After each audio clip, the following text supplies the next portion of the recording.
Your mom's gone, so who's paying the bill now? My daughter-in-law yelled when I got up during her birthday dinner and never came back. Around 2 a.m. they broke into my house ready to confront me. My son turned on the light and screamed in shock.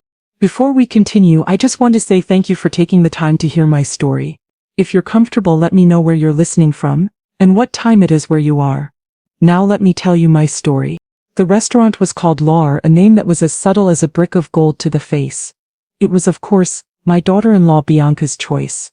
The private dining room was suffocating, all deep velvet, dark mirrors and a gaudy 9-foot-tall floral arrangement that cost more than my first car. It smelled of hothouse lilies and Bianca's perfume, a sharp aggressive scent that was, as she told me, the new it fragrance in Paris. It was her 32nd birthday, and she had, as she always did, invited me to host.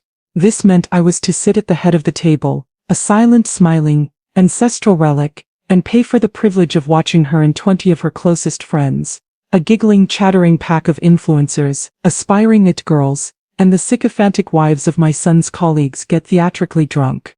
Eleonora, you must try the champagne. Bianca shrieked, her voice a high, grating thing designed to cut through any conversation. She held up her glass, the bubbles catching the light of the crystal chandelier. It's the $800 a bottle kind, the one with the real gold flakes. She was performing. She was always performing. Her entire life was a curated feed of moments she believed proved her status. Her phone was as usual propped up on the table, recording her. She pouted, took a selfie with the glass, and then, satisfied, finally took a sip. I just smiled, a small, tight smile I had perfected over the last 5 years. I was the widow.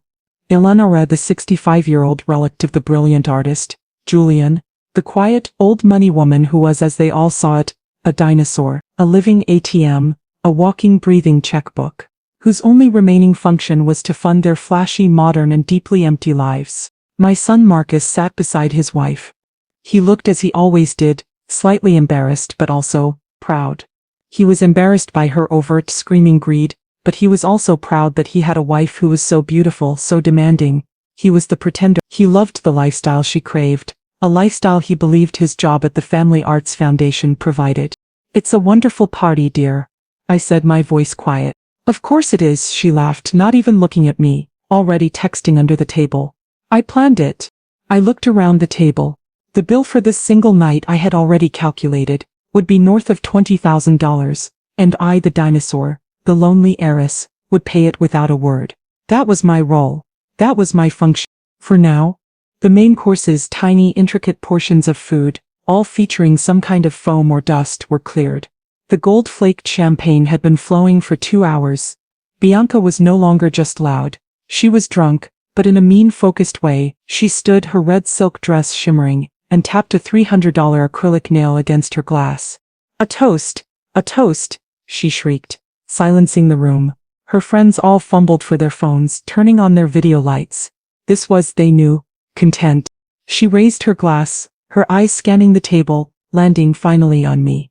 First, she beamed, I want to thank my wonderful, generous, brilliant husband Marcus. Her friends all cheered. Marcus, my son, blushed, his chest puffing out. He had, of course, done nothing but approve the guest list she had given him. He indulges me, she cooed, and he gets me. He understands that quality is what matters. Thank you for this amazing party, baby. I love you. They kissed, a wet, performative, open-mouthed kiss for the cameras. I just sat, my hands in my lap. Then she turned, a sly, cruel smile on her face, and raised her glass high, aiming it directly at me. And of course, she said, her voice dripping with a sarcasm that everyone but her drunken friends could hear, a special thanks to our benefactor, the woman who really makes it all possible. The room went quiet. Her friends looked confused. To Marcus's mom, Eleonora, Bianca continued, the family ATM, the one who thinks she's old money, but we all know it was Julian, the genius who made it all. I felt my son flinch beside me, but he said nothing. He just stared at his plate. He was a coward. So let's hear it for Eleonora, Bianca yelled. Thanks for paying for everything. As always, we would be nothing without you, or, well, without your husband's money. But hey, someone's gotta write the checks, right? To the checkbook. A few of her drunker friends laughed and raised their glasses. To the checkbook.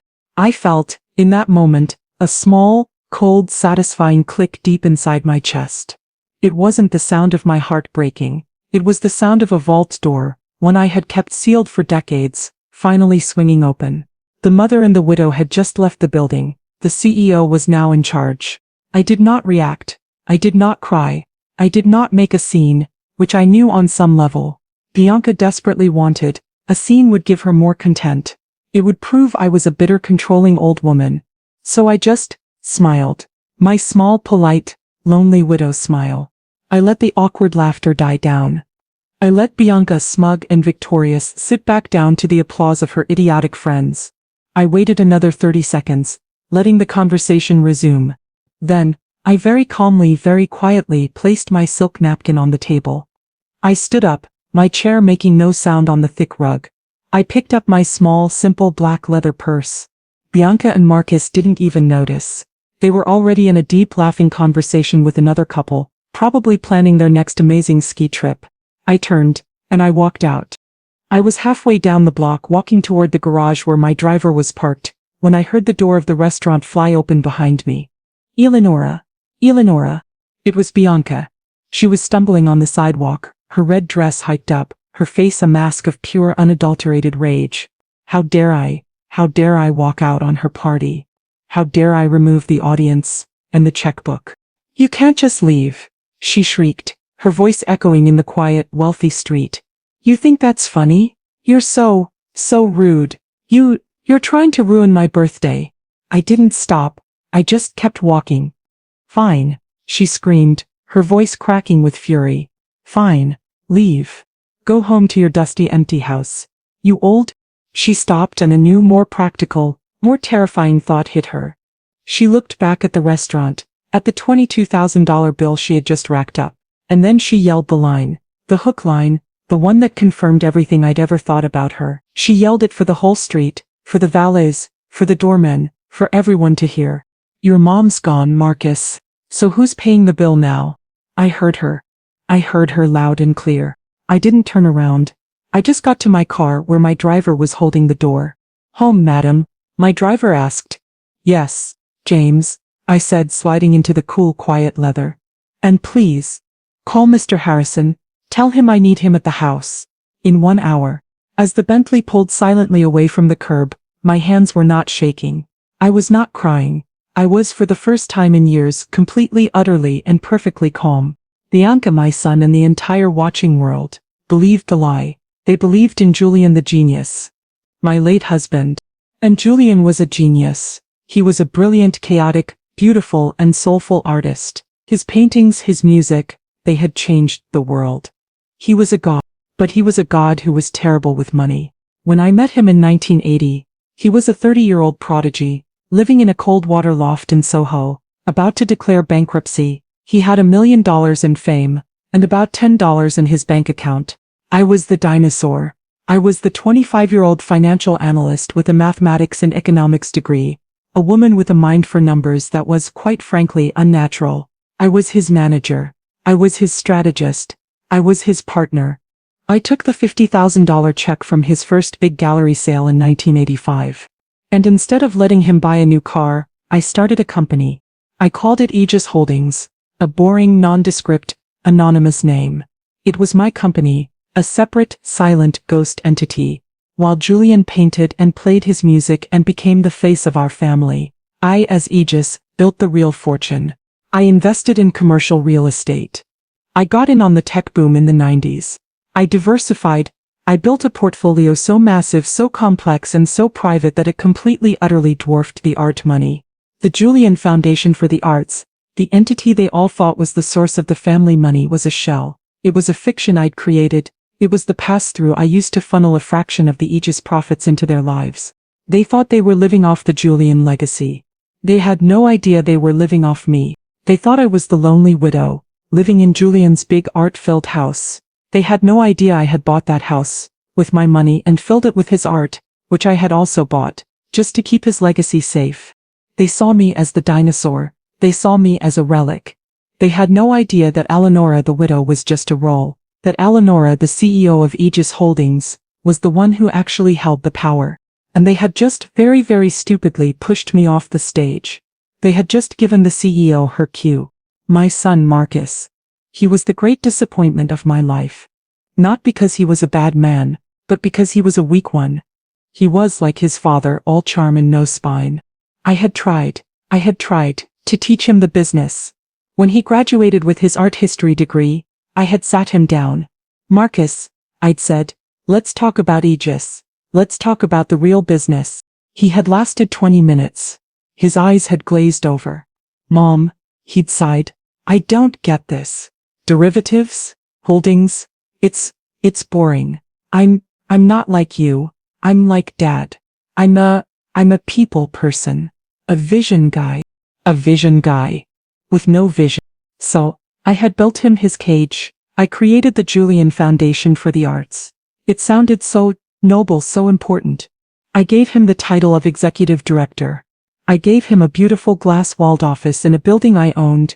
I gave him a staff of 2, who were of course on my payroll. And I gave him his salary.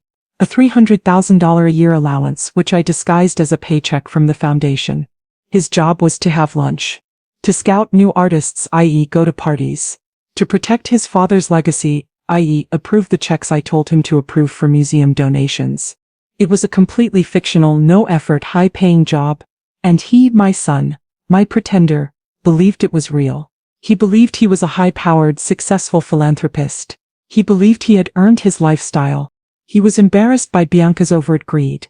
Yes, I had seen him wince at her. But he was also too weak to stop her. Because secretly he agreed with her.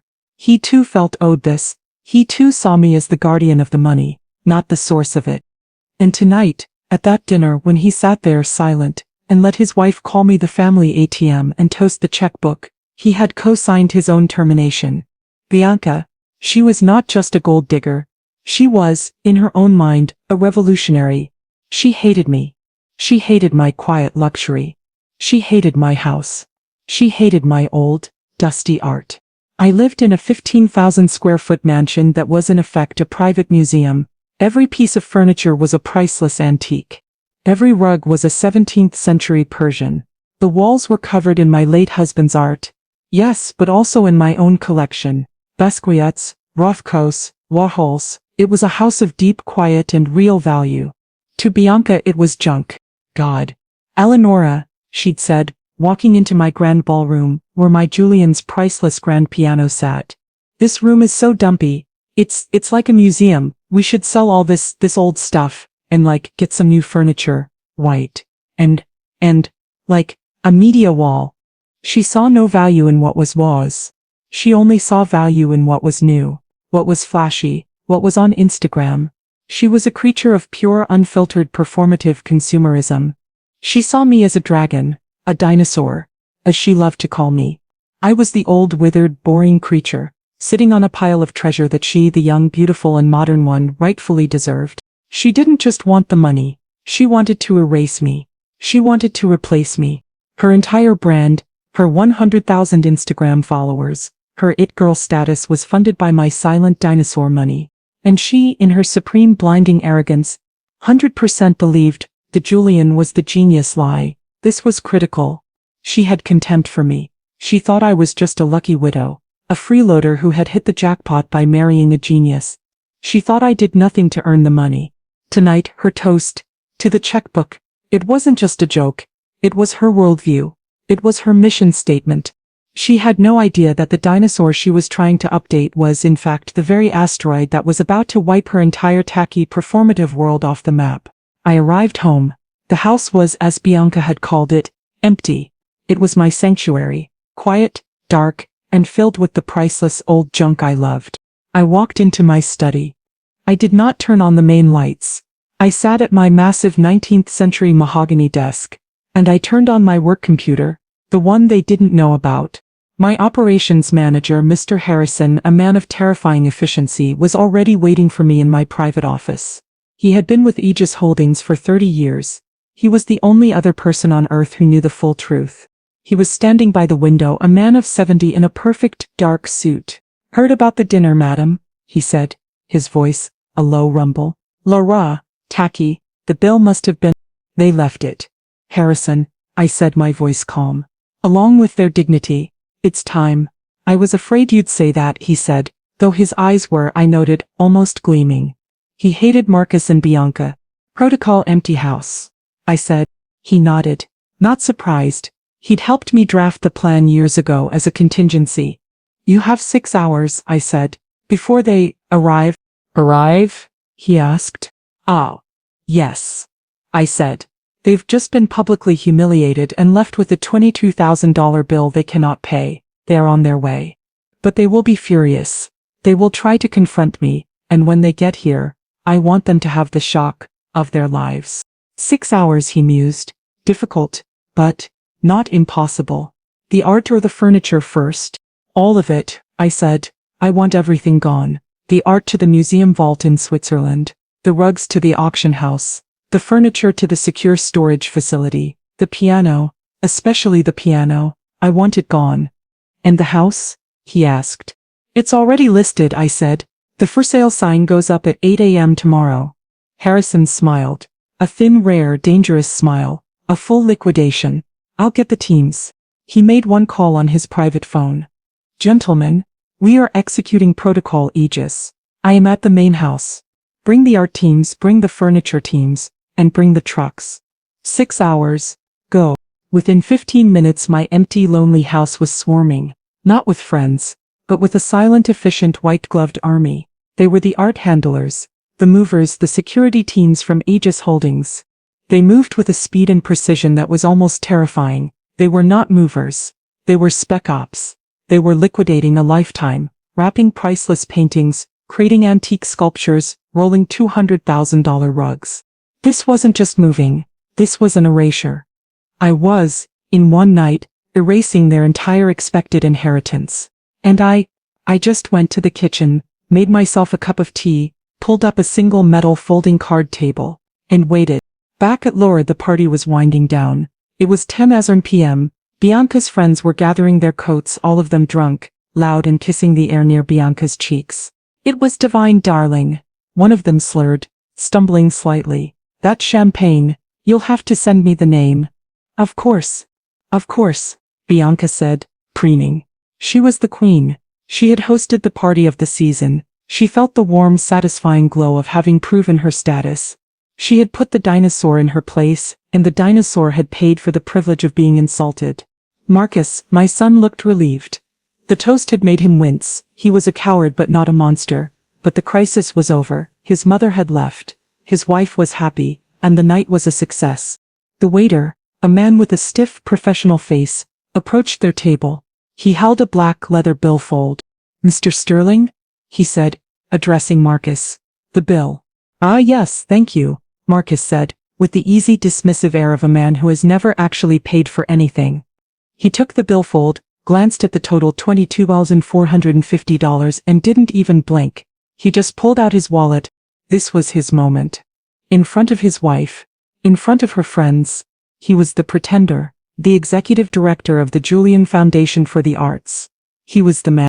He pulled out the heavy black, corporate Amex card, the one with Julian Foundation embossed on it. This was his power. He handed it to the waiter. Here you go. The waiter took the card and walked away. Bianca was already planning the after party. We'll go back to the house. Eleonora is probably asleep. We can. The waiter returned. His face was wrong. It was no longer professional. It was nervous. Mr. Sterling, the waiter stammered, his voice low. I'm terribly sorry. This card, it has been declined. The chatter at the table stopped. Bianca's smile froze. I did, sir, the waiter said, his face flushing. Twice. The message isn't insufficient funds. It's account frozen. Contact administrator. Administrator? Marcus was confused. He was the administrator. That's absurd. Fine. He was annoyed now but not yet panicked. He pulled out his personal Amex. Here, just use this one. The bank probably flagged the corporate card for fraud. This one is. It's fine. The waiter took the personal card. He was back in 30 seconds. His face was now pale. Sir, this one also declined. What? Marcus was now on his feet. The message, sir, the waiter whispered, is insufficient funds. The entire table heard. Bianca's friends, her squad, all went silent. Their faces, a moment ago drunk and fawning, were now pitying, smirking. Bianca's face went from red to white to a blotchy, furious purple. "Marcus," she hissed. "What is going on? You can't pay the bill?" I don't understand." Marcus was fumbling, checking his phone. No signal. No. Account error. "Sir." The restaurant manager was there now, his voice like ice. "We have a $22,450 bill. We require payment." They were trapped. Humiliated, in front of everyone. Marcus, my son, had nothing. Bianca, in a final agonizing act of public shame, had to take off her brand new $20,000 birthday watch, the one I had bought her, and hand it to the manager. "Here," she spat, her voice a low, shaking hiss. "Collateral. We'll be back in the morning." They walked out of the restaurant, not as a power couple but as frauds. The walk of shame past all of Bianca's smirking friends was, I'm sure, the longest walk of their lives. The car was a tomb of silent, toxic fury. Marcus drove, his hands gripping the wheel so hard his knuckles were white. Bianca was in the passenger seat, staring straight ahead, her face a mask of such profound, murderous rage that it was almost impressive. She was, I'm sure, looking at her bare wrist. For 10 minutes the only sound was the thrum of the Leased by Me engine. Then Bianca spoke. Her voice was not a shriek. It was a low, terrifying, controlled hiss. You are a fraud." "Bianca, shut up," Marcus snapped, his voice shaking. It's her, the old witch. She did this. She froze the accounts. She's punishing us." "Punishing us?" Bianca finally turned to him, her eyes two slits of pure venom. "She ruined my life, Marcus. She, in front of everyone, my friends. They pity me. They think I'm poor. It's a game," Marcus yelled, his panic rising. She's a senile, bitter old woman. She's mad that I yelled at her. No, that you yelled at her. The ATM toast. You pushed her too far, Bianca." "I pushed her?" she shrieked, the control finally breaking. She humiliated me. I had to give them my watch. My birthday present." We'll fix it," Marcus said, his voice a pathetic high-pitched plea. We'll go to the house. We'll confront her. We'll make her unfreeze the accounts. She has to. She can't just cut us off. I'm the director. It's my money." Oh, my sweet, stupid, deluded son. He genuinely believed it.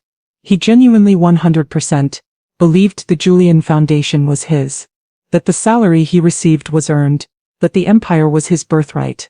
He had no idea he was a 35-year-old child, on an allowance that had just been permanently revoked. She's probably just passed out," Bianca was muttering, her mind working, building the new narrative.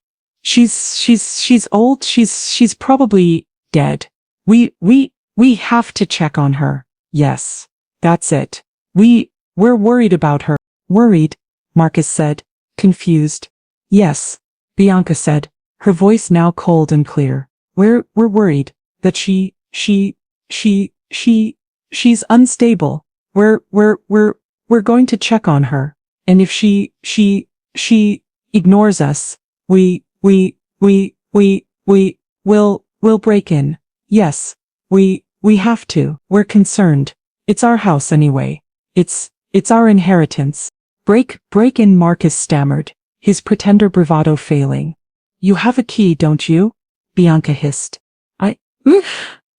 I think so. She changed the locks, I think.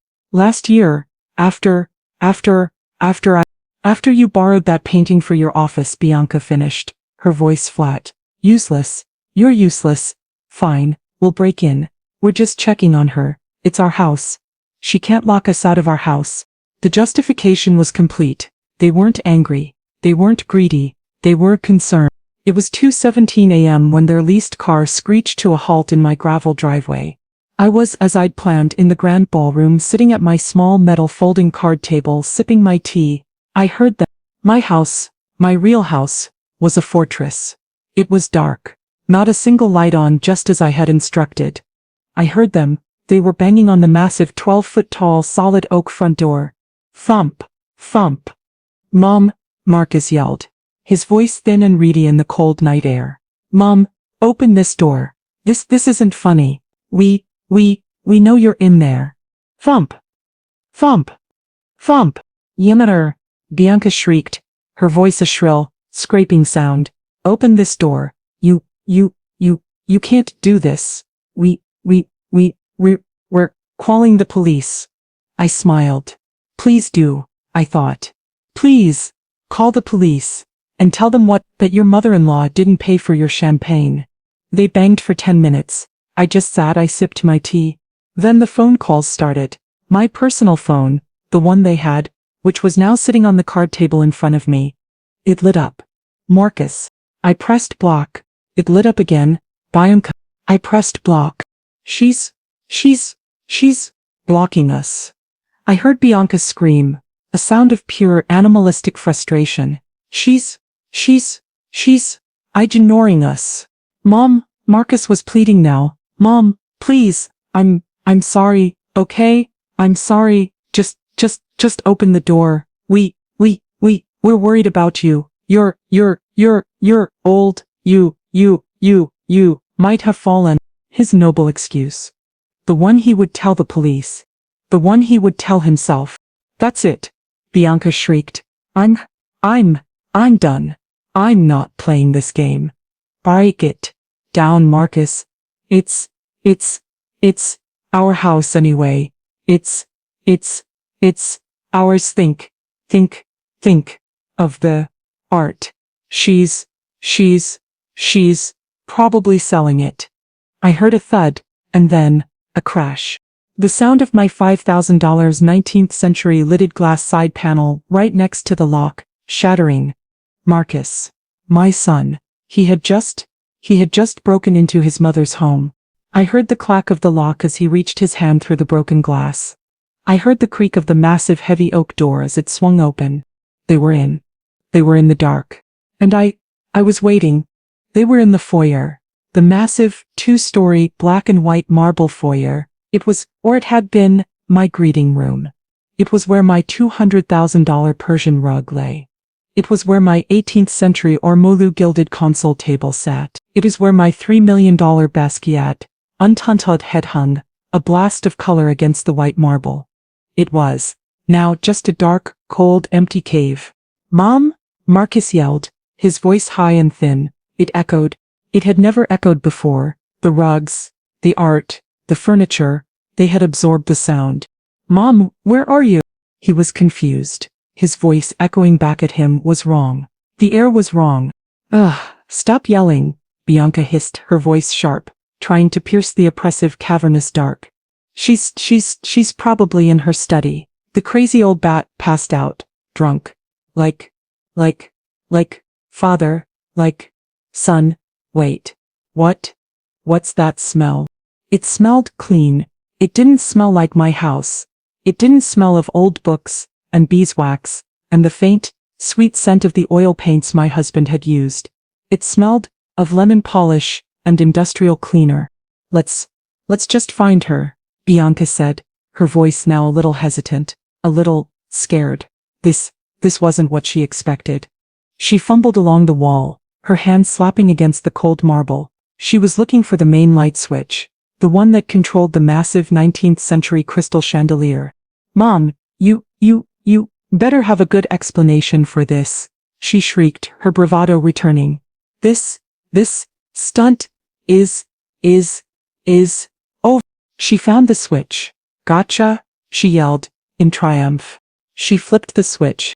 Marcus, who had just turned on his phone's flashlight, was pointing it up to see the chandelier light up, and he screamed in shock. It was a high-pitched, guttural, terrified sound. A sound of pure brain short-circuiting primal horror. Bianca screamed, too. Because the switch, it did nothing. No, that's not true. It did do something. It turned on a single bare construction-grade bulb, hanging from a raw wire where the $400,000 19th century crystal chandelier had been. It cast a weak, yellow, horrifying light. And it illuminated nothing. The massive two-story grand marble foyer was completely, utterly, terrifyingly empty. The $3 million Basquiat, gone. A clean, white rectangle on the wall where it had hung. The $200,000 Persian rug, gone. Just bare, cold white and black marble, reflecting the single sickening yellow bulb. The 18th century console table, gone. The house, it hadn't just been emptied, it had been stripped, it had been gutted, it had been erased. What?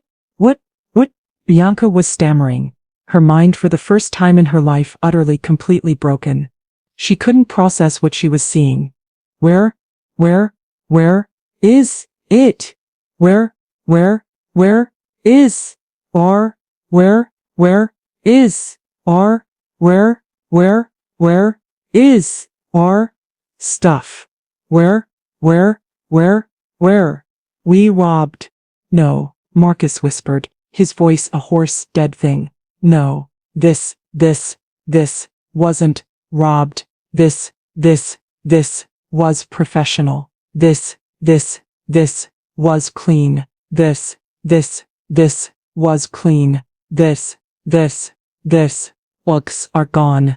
This house is gone. He was right. My team hadn't just moved things. They had removed them. They had patched the walls. They had cleaned the floors. They had erased a lifetime of accumulation of value in 6 hours. But why? Bianca was weeping now, her rage replaced by a cold, desperate, infantile terror. Where is it? Where is our inheritance? She still, after all this, she still thought it was hers. They heard it, then. A sound that did not belong in the vast, empty, echoing marble cavern. A sound from the grand ballroom, the room off the foyer. A click, the sound of a ceramic teacup being placed, gently, on a ceramic saucer.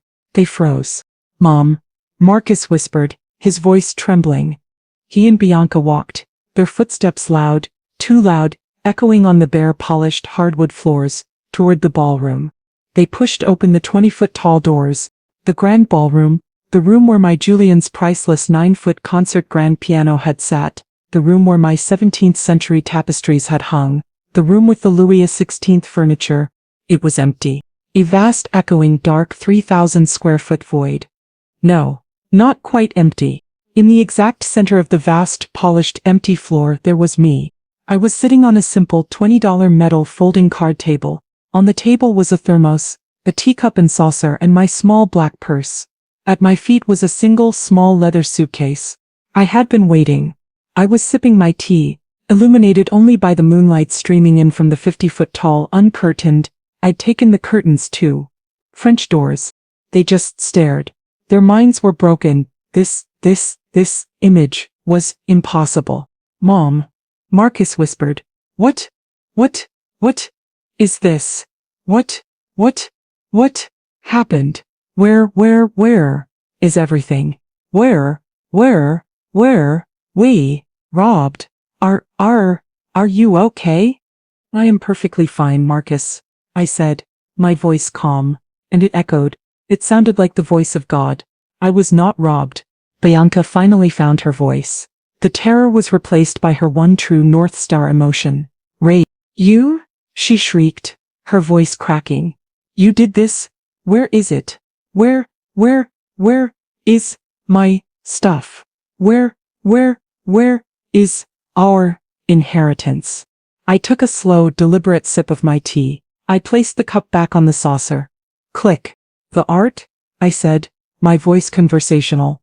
My husband's legacy, it's on a climate-controlled, secure private jet. It's on its way to the museum vault in Switzerland, where it belongs. This, I gestured to the vast empty room, the furniture, the rugs, the old junk, as you called it, Bianca. This was all mine. I bought it, with my own money, and I'm redecorating. I've decided, I'm a minimalist now.